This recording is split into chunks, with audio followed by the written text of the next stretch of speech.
the end of this unit, we get back to proofs. Now, when it comes to our proofs, most of the stuff that we did back in Chapter 2 still rings true as to how we approach these problems. We are still going to do what are known as two-column proofs. So we are still going to divide up our page into the two sections. Again, if you need to give one more space than the other, make sure statements gets more space. That's the first section. Then reasons, because reasons tend to be shorter. The statements themselves tend to be longer. Where's your notes packet? And every single proof, regardless of what the proof is, starts with what? Given. Now, when I say it starts with given, that means the first reason you should write is the word given. And the first statement you should write is everything that comes after the word given, but before the word proof. Some of y'all on your Chapter 2 test wrote the word given and then wrote nothing over here that was given. So make sure we are getting the word given and our actual givens.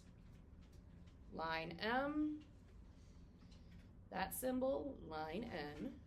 Now, I tend to split up every place there's a comma, which, by the way, there's a missing comma there, onto a different line, but you can just write them straight across. I don't care. I just think it's easier to see what's going on when we do this.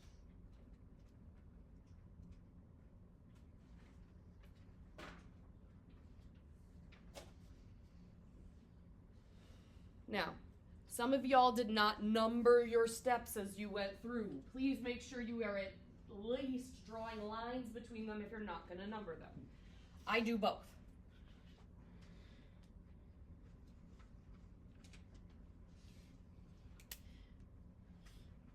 So I've got my given down.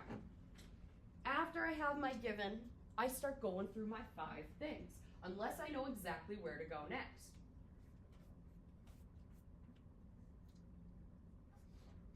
What are the 5 things you look for in a proof?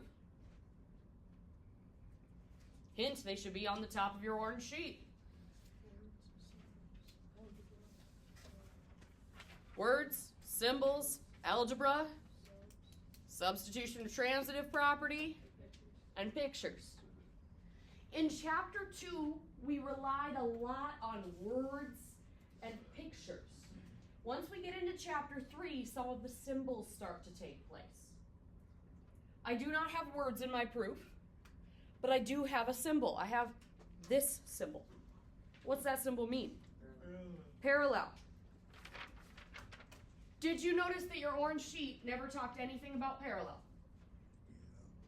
I don't know if you noticed that. If you didn't, it's not the end of the world. The orange sheet says nothing about parallel. Does the yellow one? Yes. Yes, the yellow one's got an entire section that focuses in on parallel. These 5 postulate and theorems talk about parallel. Now, I have also noticed that many of you do not have the actual full names of these postulates and theorems shortened down. You just on your sheets wrote AEA, CA, CIA, CEA, AIA, and I think I missed CEA. It should be. CA is the name of the angle pair, and when I just ask you the name of it, CA is fine. But in a proof, it needs to be CA and post. For AIA, AEA, CIA, and CEA, it's the letters and theorem. So THM for theorem. So if you do not have that on your yellow sheets, make sure you are getting that theorem on there, because in a proof, you have to use the theorem. One other thing, that when it comes to a proof, these theorems tell you things are equal, tell you things add up to 180, but they do it all in angle names. When we do a proof, you cannot jump directly to the 129 and the 4x plus 1. You have to do the names first. just like in our chapter 2 proofs. So, when I see parallel lines, here's where I'm looking at my sheet. How do I know which of these I'm using? Given parallel, and I also use the diagram. Use the picture to determine what type of angle pair it's talking about. Aiden? Is it AIA? It is AIA. So we are going to use the alternate interior angle theorem. Now the alternate interior angle theorem states that if we have AIA angles, that they are equal to each other. Now, on the yellow sheet, we named all the angles by numbers. Are the angles in this named by numbers? No, they're named by letters. So in my proof, I've got to put the lettery version. Measure angle EFH equals measure angle BEF.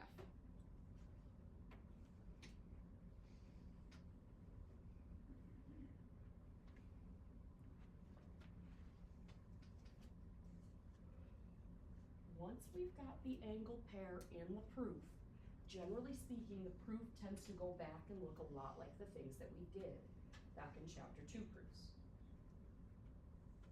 Every time you add something to your proof, if you're not sure what to do next, you go through your 5 things. I know you probably know it, but I want people to think about it a little bit. Aiden, you're a little bit ahead of us. Are there words in my proof? No. Are there symbols in my proof anymore?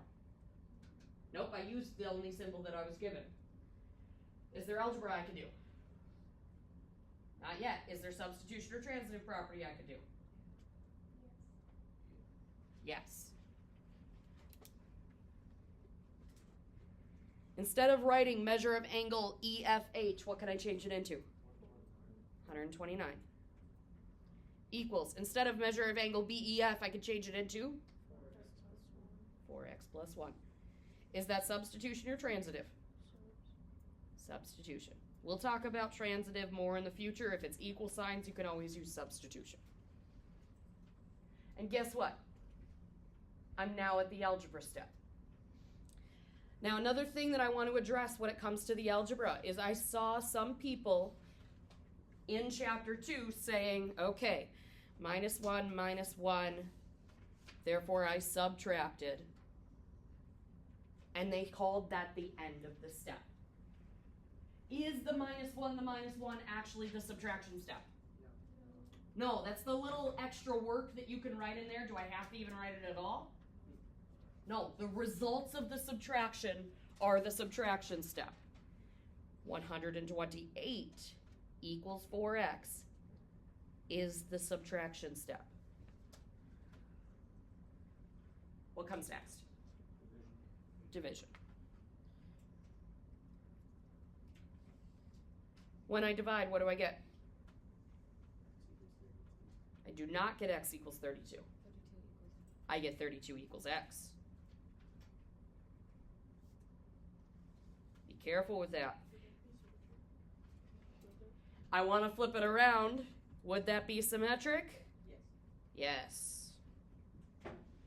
How do I know when I'm done with the proof?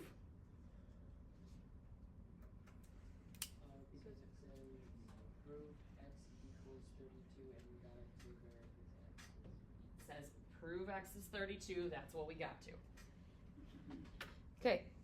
A little bit different than last time, but not significantly different.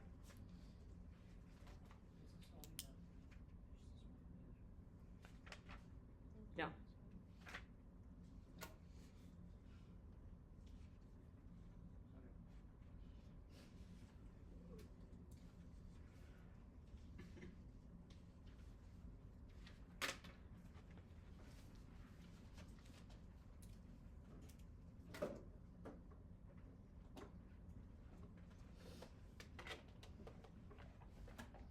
Okay. Moving on to the next one. Mason, where should I start my proof? Given. Where do I write the word given? On the left or on the right?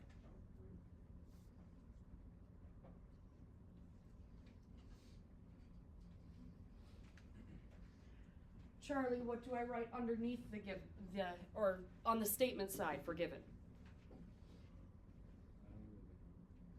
Everything after the word given, before the word prove. So all of that is given.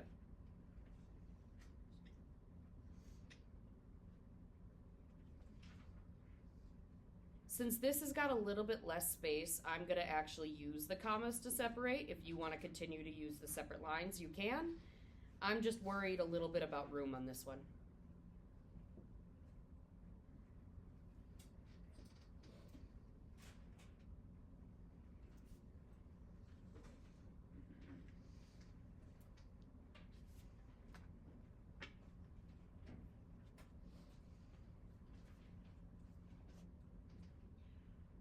Once I have that, I go through my 5 things. Garrett, I'm going to walk through the 5 things a little bit together. First off, first thing you look for is what?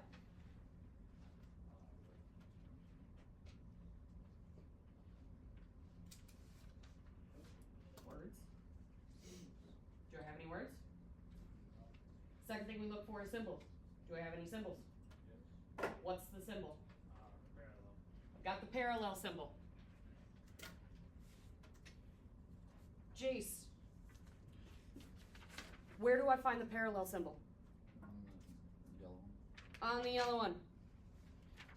Parallel symbol gives me 5 options. How do I know which of the 5 options to use?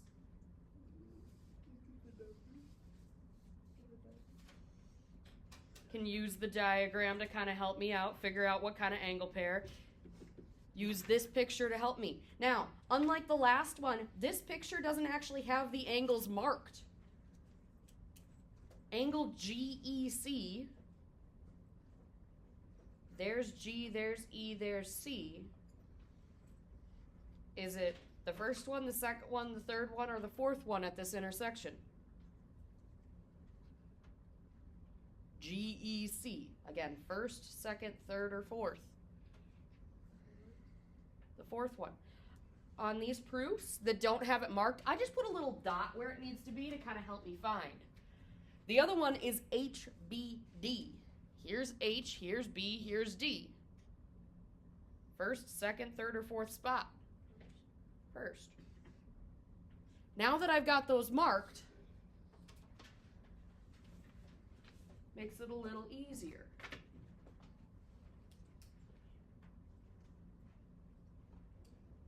Louis, what kind of angle pair are they? Oh. So yeah,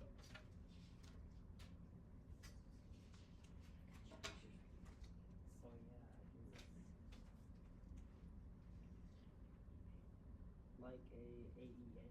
They are alternate exterior angles.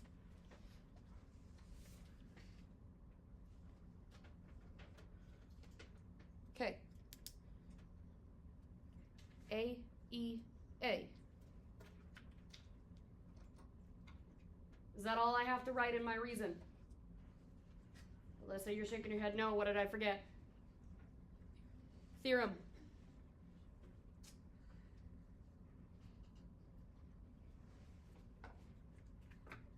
Okay. According to the AEA theorem, my angles are equal to one another. Aviana, does that mean I could say 8x minus 2 equals 7x plus 7 right away? Or do I need something else first for AEA theorem? Can I go directly to the numbers? Yeah. No. I have to do the lettery version first. Oh yeah. Measure angle GEC equals measure angle HBD. Isn't it? Corey, what can I do now?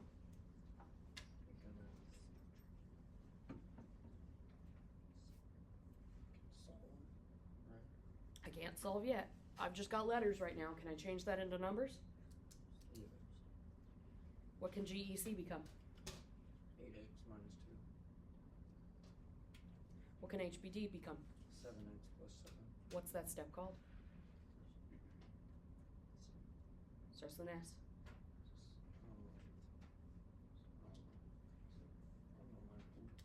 That's what the orange is for. Subs. Okay. Substitution. Replacing something. Okay. Ella, what would you tell me to do next? Minus the 7x. Is that actually the step? No. No, what's the step gonna look like?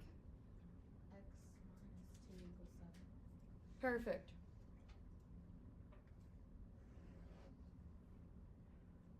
Do y'all know how to move the two? How do we do it? Add 2 to both sides. Is that the step? No. X equals 9. Is that my finished proof? No. No. This one said prove the measure of angle HBD is equal to 70. After I solve for X, how can I find the measure of angle HBD? Plug it back in. What's plugging it back in called? Hint, we've already used it in this proof. It's substitution, plugging back in. Now, technically, when you plug back in, you should start with measure angle HBD equals.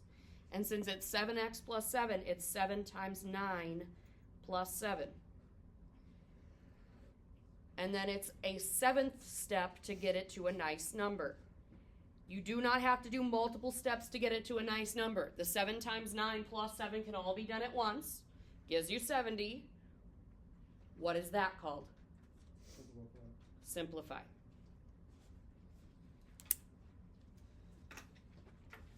Okay, we got one last proof on the next side.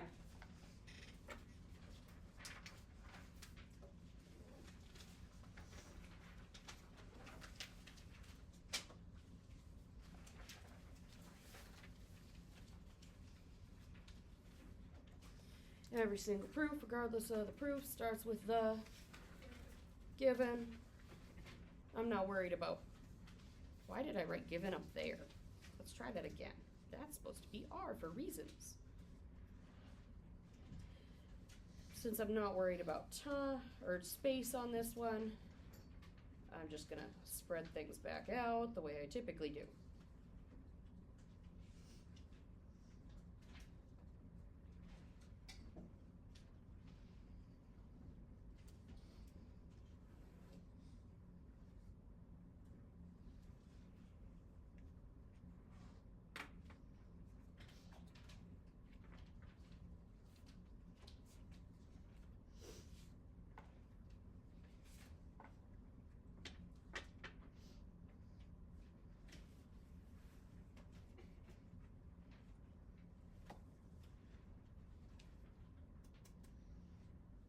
Pausing because I know some people are still writing the given.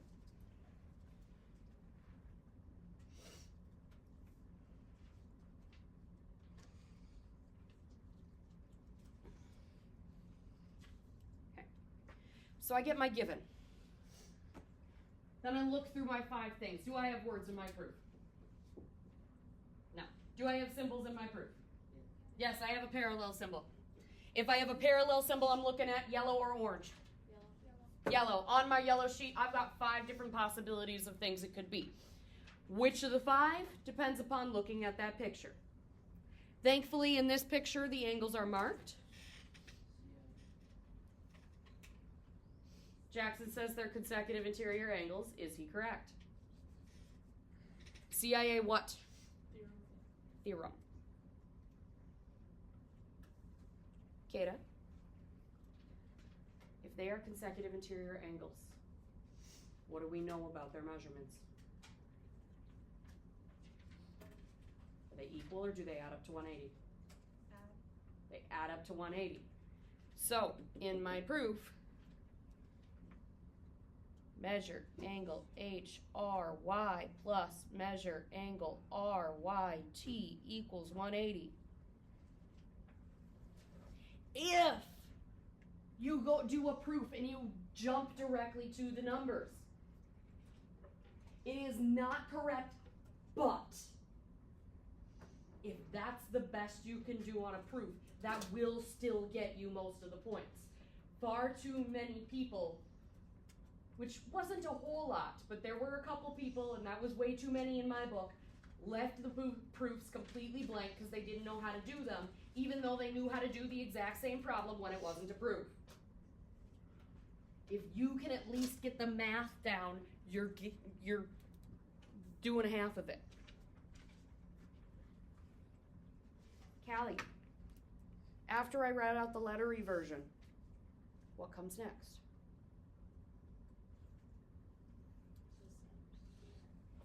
The substitution. HRY was the 19x minus 3 plus the RYT was the 8x minus 6 equal to 180. The next step in this proof caused some issues with what our reasons were. Joy, if I'm trying to solve this, what should I do right now? I should simplify it. It's not called add, it's not called subtract, it's not called combine like terms. It's called simplify. 19x and 8x is 27x. Negative 3, negative 6 is negative 9, equals 180. From here, it's gone down to the simpler math.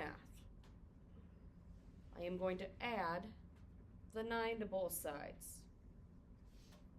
This is the point where I'm going to go pretty quickly through it, because I know we've worked on the solving quite a bit in this class. Next thing I am going to do is I am going to divide. I'm going to get that x is 7. Is that the finished part of my proof? Yes. Proofs, very similar to chapter 2, but at the same time, there's fewer different variations on it. I have a worksheet for you. I'll write down on the front page here in a minute.